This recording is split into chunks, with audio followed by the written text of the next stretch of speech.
IPL 2025 की सभी टीमों की कंपैरिजन सीरीज का ये आज हमारा आखिरी वीडियो है और अभी तक हम सभी टीमों की प्लेइंग 11, बैटिंग, कंबाइंड बॉलिंग और उसके बाद स्पिन बॉलिंग अटैक का कंप्लीट एनालिसिस और रैंकिंग कर चुके हैं और आज सभी 10 टीमों की फास्ट बॉलिंग की रैंकिंग करने वाले हैं कि आखिर भाई इस आईपीएल में जाते हुए जो अभी अभी मेगा ऑक्शन हुआ है उसमें सबसे तगड़ी फास्ट बॉलिंग यूनिट किसने तैयार की है। 10 से लेकर के 1 तक हम रैंकिंग करने वाले हैं। आप अपना ओपिनियन मुझे कमेंट बॉक्स में वीडियो के बाद जरूर बताना और चैनल को सब्सक्राइब कर लो, नोटिफिकेशन की घंटी बजा करके रखो क्योंकि 100 के सब्सक्राइबर्स तक हम बहुत ही जल्दी पहुंचने वाले हैं। सिल्वर बटन हमारा आने ही वाला है एंड हमारी ये फैमिली और ज्यादा बड़ी होने वाली है। Now without any further delay देखो सबसे पहले नंबर 10 पर जिस टीम की फास्ट बॉलिंग को यहां पर मैं रैंक कर रहा हूं वो है अनफॉर्चुनेटली राजस्थान रॉयल्स। देखो राजस्थान रॉयल्स ने इस साल सबसे पहले तो जोफ्रा आर्चर पर बहुत सारे पैसे खर्च किए, संदीप शर्मा को इन्होंने ऑब्वियसली रिटेन किया था, उसके अलावा तुषार देशपांडे, आकाश मधवाल, फजहल हक फारूकी, क्वेन अम्फाका,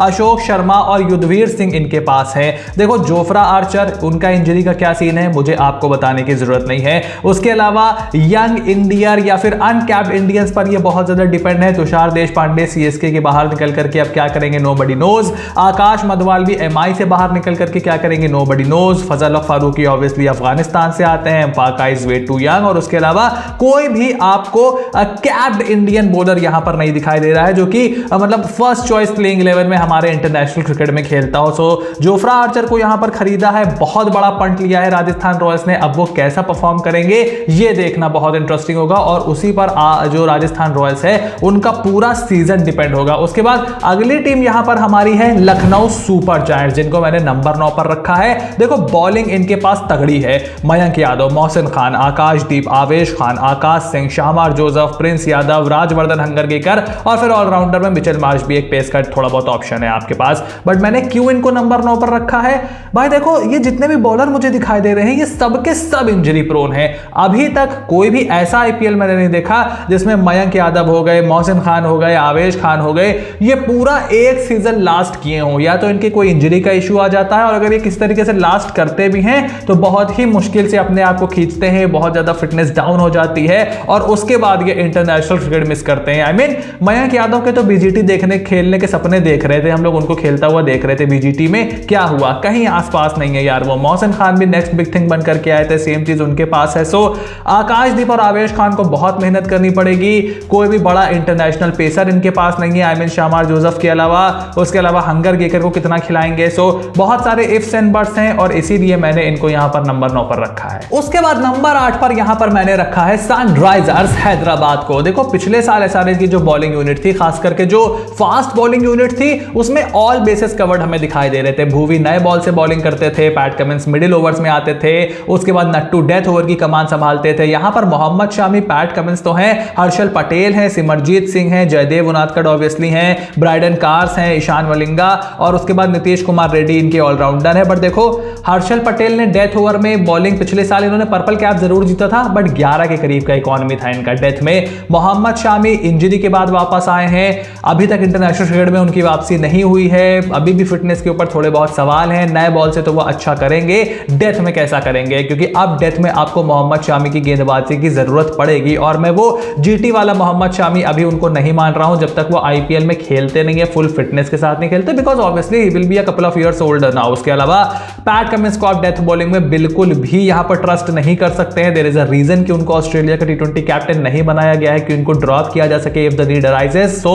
और कोई मुझे बहुत ज्यादा ऑप्शन यहां पर अनफॉर्चुनेटली सनराइजर्स हैदराबाद के लिए दिखाई नहीं दे रहा है और इसीलिए मैंने इनको नंबर 8 पे रखा है। उसके बाद नंबर 7 पर यहां पर मैंने रखा है पंजाब किंग्स को। देखो पंजाब किंग्स ने अर्शदीप सिंह को 18 करोड़ में दोबारा जरूर खरीद लिया है, लेकिन उसके अलावा Lockie Ferguson, Yash Thakur, Vijay Kumar Vyshak, Kuldeep Sen, Xavier Bartlett, Stoinis, Jansen, Azmatullah Hardie के रूप में कुछ ऑलराउंडर्स, ये फास्ट बॉलिंग यूनिट कम से कम मुझे तो यार बिल्कुल भी कॉन्फिडेंस नहीं दे रही है। मतलब आप इतना बड़ा बजट लेकर के ऑक्शन में गए थे और आप अगर ओवरसीज पेसर के तौर पर लोकी फर्गसन और जेवियर बार्टलेट को खरीद रहे हो, जहां पर मिचेल स्टार्क अवेलेबल था, इंडियंस में आपके पास भुवनेश्वर कुमार अवेलेबल था, आपके पास टी नटराजन अवेलेबल था, मतलब बहुत सारे फास्ट बॉलर यार आपके पास अवेलेबल थे। और लोकी फर्गसन जो कि भाई छक्के खाने में एक्सपर्ट है, उसके अलावा यंगस्टर्स पर आप बहुत ज्यादा बैंक कर रहे हो, यश ठाकुर, विजय कुमार वैश्यक, कुलदीप सेन बहुत ही यंग इंडियन प्रॉस्पेक्ट है। आई थिंक एक आध मैच से ज्यादा कोई भी इंटरनेशनल क्रिकेट खेला नहीं है, and that adds a lot of pressure to Arshdeep Singh, let me just tell you. सो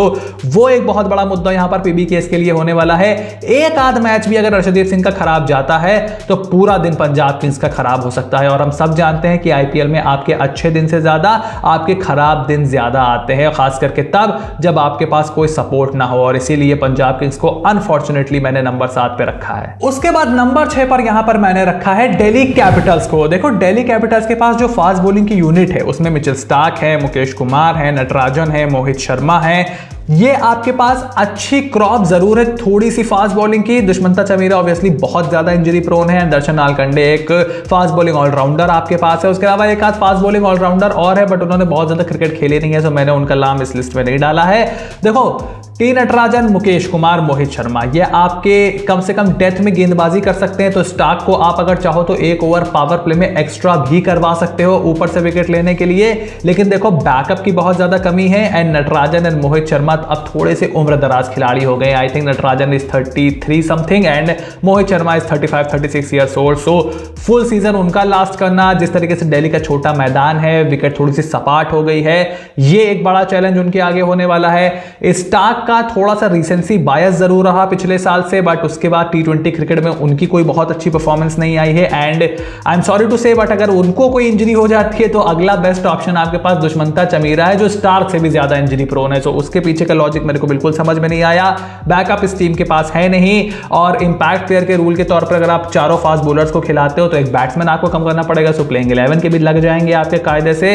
इसीलिए यहां पर मैंने दिल्ली कैपिटल्स को थोड़ा सा मिड ऑफ द टेबल रखा है। उसके बाद नंबर 5 पर देखो मैंने यहां पर रखा है चेन्नई सुपर किंग्स को। अब चेन्नई सुपर किंग्स ने यहां पर देखो पथिराना को तो थे ही इनके पास, अब खलील को लिया है, नागरकोटी, मुकेश चौधरी और गुरजपनीत सिंह, नेथन एलिस एक बहुत अच्छा बैकअप आपने मतीशा पथिराना का लेकर के रखा है, Sam Curran, Jamie Overton obviously दो ऑलराउंडर हैं, मोस्ट लाइकली सैम करन आपको प्लेइंग 11 में खेलते हुए दिखाई देंगे।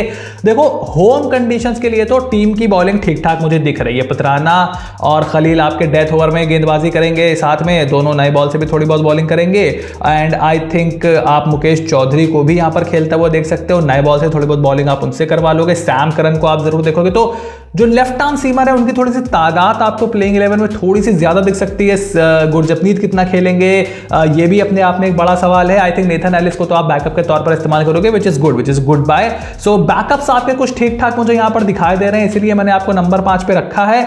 बट आउटसाइड द चिपॉक आप क्या करोगे, आउटसाइड दी स्लो विकेट्स आपकी बॉलिंग क्या करेगी मुंबई में, ईडन गार्डन्स में, चिन्नास्वामी में, इवन पंजाब में, इवन दिल्ली में, वो एक बड़ा सवाल होने वाला है, और इसीलिए सीएसके को मैंने यहां पर नंबर 5 पे रखा है। और अब हम आ गए हमारे टॉप 4 की टीम में, तो यहां पर नंबर 4 फास्ट बॉलिंग जिसको मैंने रैंक किया है वो है defending champions Kolkata night Riders. देखो कोलकाता नाइट राइडर्स ने हर्षित राणा, वैभव अरोड़ा इस डुओ को अपने साथ रखा है, which is a very very good strategy. उसके अलावा अनरख नॉर्किया, स्पेंसर जॉनसन, इनके पास 2 ओवरसीज बाएं हैं, उमरान मलिक के रूप में भी एक out and out pace bowler है, रसल वेंकटेश और रमनदीप का ऑप्शन भी इनके पास है। अब देखो रसल अगर अपनी फॉर्म मेंटेन रख पाते हैं, जो एक विकेट टेकिंग वाली फॉर्म उनके पास थी पिछले साल, उसको अगर वो मेंटेन रख पाते हैं तो केकेआर के लिए बहुत अच्छा काम करेंगे। हर्षित और वैभव के ऊपर बहुत जिम्मेदारी होगी।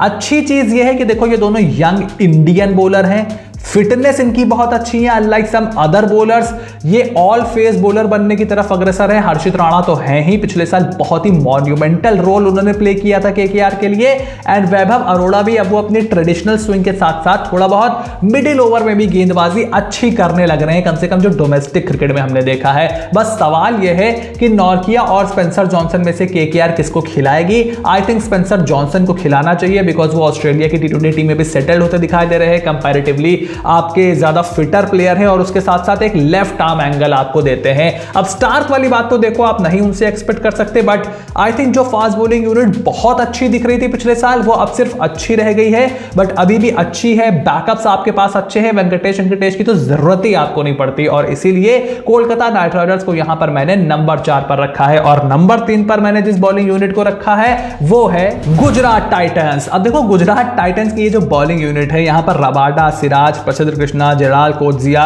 गुरनूर ब्रार, ईशांत और कुलवंत कबाय तो मुझे बिल्कुल समझ में नहीं आया, अरशद खान, करीम जन्नत हैं, बट इतनी ज्यादा बॉलिंग यूनिट सबकी हल्की इस साल दिखाई दे रही है, to be really frank, because अगर ये बॉलिंग को मैं तीसरे पे रख रहा हूं तो नीचे वालों की हालत बहुत ज्यादा खराब है। लास्ट ईयर कंपैरेटिवली ऐसा था कि जो टीम्स थी उनकी फास्ट बॉलिंग यूनिट्स बेटर थी, बट मेगा ऑक्शन के बाद अक्सर ये होता है। आई थिंक जब आप 2026 में आओगे थोड़ा सा बेटर चीजें रहेंगी, बट देखो इनके पास विकेट टेकर हैं। रबाडा आपके नए बॉल से मैच खत्म कर सकते हैं, सिराज तो बिल्कुल ही खत्म कर सकते हैं, प्रसिद्ध कृष्णा के पास भी वो क्वालिटी है, जेराल्ड कोज्जिया भी बीच बीच में अच्छा करते हैं, बट नए बॉल से विकेट नहीं मिला तो क्या? डेथ में कौन गेंदबाजी करेगा? I do not see any bowler bowling in the death और at least capable of bowling in the death. बहुत ज्यादा इकोनॉमी रहता है सबका। प्रसिद्ध कृष्णा रख छक्के पाते हैं, सिराज रख छक्के पाते हैं, रबाडा रख छक्के पाते हैं, खिजरोलिया, अरशद खान, ईशांत शर्मा के बारे में तो ज्यादा बात करने वाली है नहीं। करीम जन्नत का ये क्या करेंगे उसका मुझे बिल्कुल भी आइडिया नहीं है भाई कि उसको किस लिए लिया है। आई थिंक राशिद खान के ऊपर डेथ में बड़ी जिम्मेदारी आने वाली है, बट स्टिल अगर आप 2 ओवर भी राशिद खान से डेथ में करवा दोगे भाई तो बाकी के 2 ओवर कौन करेगा? That is a big question for Gujarat Titans, and I just think somebody like a Rabada has to, even Kodzia has to fire at the death, but ये है कि अटैकिंग ऑप्शंस बहुत है। देखो रबाडा, सिराज, प्रसिद्ध कृष्णा, राशिद खान, ये अटैकिंग ऑप्शंस हैं। Death में अगर आप हर मैच में थोड़ा विकेट चटकाते चलते हो तो डेथ में आप थोड़ा सा काम अपने लिए हल्का कर दोगे, but still I think options हैं, बट डेथ के लिए मुझे कोई नहीं दिखाई दे रहा है, बट स्टिल अटैकिंग बहुत है, इसीलिए नंबर 3 पे है। उसके बाद नंबर 2 पे मैंने यहां पर रखा है रॉयल चैलेंजर्स बेंगलुरु को, और क्यों रखा है? क्योंकि देखो इनके पास वेराइटी, एक्सपीरियंस, स्किल्स तीनों इस बार है। हेजलवुड, भुवनेश्वर कुमार, नए बॉल से काम आपका हो गया। यश दयाल के साथ मिलकर पावर प्ले में ये तीनों बॉलिंग करेंगे। 2 राइट हैंडर है, Bhuvneshwar Kumar traditional swing bowler, Josh Hazlewood थोड़ा सा बैक ऑफ लेंथ और लाइन लेंथ वाले बॉलर, उसके बाद Yash Dayal left arm swing bowler. उसके बाद रसीक सलाम बहुत इंप्रूव हो गए भाई, वो डेथ में आपके काम आ सकते हैं। बैकअप्स बहुत अच्छे हैं, नुवान तुषारा, लुंगी एनगीडी, क्योंकि हेजलवुड का थोड़ा इंजरी स्केयर चल रहा है, सो ये भी आपके लिए काम कर सकते हैं। Not at the level of Hazlewood, but at least आपके पास अच्छा बैकअप तो है। एंड रोमारियो शेफर्ड को अगर आप खिलाते हो तो फिर आप उनसे भी फास्ट बॉलिंग की थोड़ी बहुत उम्मीद रख सकते हो। सो आई थिंक बहुत ही सटीक बॉलिंग यूनिट बनाई है। मे भी आप बोल सकते हो कि एक आध इंडियन ऑप्शन मुझे यहां पर जरूर कम दिखाई दे रहा है। अगर 1-2 इंडियन बॉलर्स और पिक कर लिए होते, अगर सस्ते में मतलब 16-18 तक अगर वेंकटेश इनको मिल जाते ना तो इनकी टीम बहुत तगड़ी बन जाती। फिर आप उनकी बॉलिंग का भी इस्तेमाल करते हैं, एक लेफ्ट आर्म बैटर भी आपको मिलता है जो कि आपके प्लेइंग 11 में फिलहाल मुझे मिसिंग दिखाई दे रहा है। जो हमने प्लेइंग 11 की बात की थी उसमें आप देख सकते हो, बैटिंग की बात की थी उसमें देख सकते हो, बट यहां पर मुझे यही दिखाई दे रहा है कि भाई जॉश हेजलवुड और भुवनेश्वर कुमार के ऊपर बड़ी जिम्मेदारी होने वाली है। यश दयाल और रसीक सलाम, यश दयाल न्यू बॉल से, रसीक सलाम डेथ ओवर में, इन दोनों एक्सपीरियंस का काम कर सकेंगे। वैरायटी भी इनके पास है, बैकअप्स भी इनके पास हैं, और इसीलिए इनको मैंने नंबर 2 पे रखा है। और नंबर 1 पे भाई क्या सोचने वाली बात है, जिस टीम में जसप्रीत बुमराह का नाम होगा उस टीम की फास्ट बॉलिंग को तो भाई मैं जिंदगी भर नंबर 1 रैंक करने वाला हूं। तो मुझे बायस बोलो, बेवकूफ बोलो, जीरो नॉलेज वाला बंदा बोलो, बट भाई जसप्रीत बुमराह के आगे बाकी सब फेल है। उनका साथ देने के लिए ट्रेंट बोल्ट वापस आ गए हैं, तो बूम और बोल्ट की जोड़ी एक बार फिर से आपको दिखेगी। Left arm pace, right arm pace, Deepak Chahar साथ निभाएंगे, कम से कम पावर प्ले में तो जरूर साथ निभाएंगे। उसके अलावा रीस टूपली का एक बहुत अच्छा बैकअप है। हार्दिक पांड्या को डेथ में थोड़ी बहुत गेंदबाजी करनी पड़ सकती है, बट जो करके आए वर्ल्ड T20 में, I don't think he will mind this challenge. उसके अलावा अर्जुन तेंदुलकर, जैसे मैं बोलता हूं कि उनकी तो गवर्नमेंट जॉब यहां पर लग गई है बिना कोई पेपर दिए, सो वो बढ़िया चीज है। लिजार्ड विलियम्स का भाई मुझे इतना समझ में नहीं आया कि उनका यहां पर किस तरीके से यूज होगा, so I really don't think much about it. और राज अंगद बाबा का भी एक ऑप्शन है इस टीम के पास, अगर उनको यूज करना चाहे तो यूज कर सकते हैं, बट आई डोंट थिंक कि इंपैक्ट प्लेयर का रूल आने के बाद उनकी बॉलिंग का बहुत ज्यादा, टू बी फ्रैंक, यूज होने वाला है। But I think Deepak Chahar, Jasprit Bumrah, Trent Boult, Hardik Pandya में एक solid bowling lineup. Reece Topley का एक अच्छा बैकअप भी आपके पास है, ट्रेंट बोल्ट का, उसका हो सकता है। और बूम का बैकअप तो भाई दुनिया में बना ही नहीं है, बूम एक ही है, तो बूम का फिट रहना बहुत जरूरी है। बूम अगर फिट रहते हैं तो भाई मुंबई की गाड़ी जरूर दौड़ेगी और उनकी फास्ट बॉलिंग को खेलना आसान नहीं होने वाला है। सो आईपीएल 2025 के मेगा ऑक्शन की ये थी कंपैरिजन सीरीज की हमारी आखिरी वीडियो। न्यू ईयर्स आने वाला है, उससे पहले भाई जितने सब्सक्राइबर बढ़ा सकते हो बढ़ा दो, हमारे लिए इस ईयर को एक और ईयर को मेमोरेबल बना दो। चैनल को सब्सक्राइब करो, नोटिफिकेशन घंटी बजाना बिल्कुल भी ना भूलना, ताकि ऐसी कोई भी वीडियो तुमसे बिल्कुल भी मिस ना हो। आएंगे नए साल में भी ऐसी वीडियोस आपके लिए लेकर के आएंगे, so stay tuned and I will see you soon in the next video.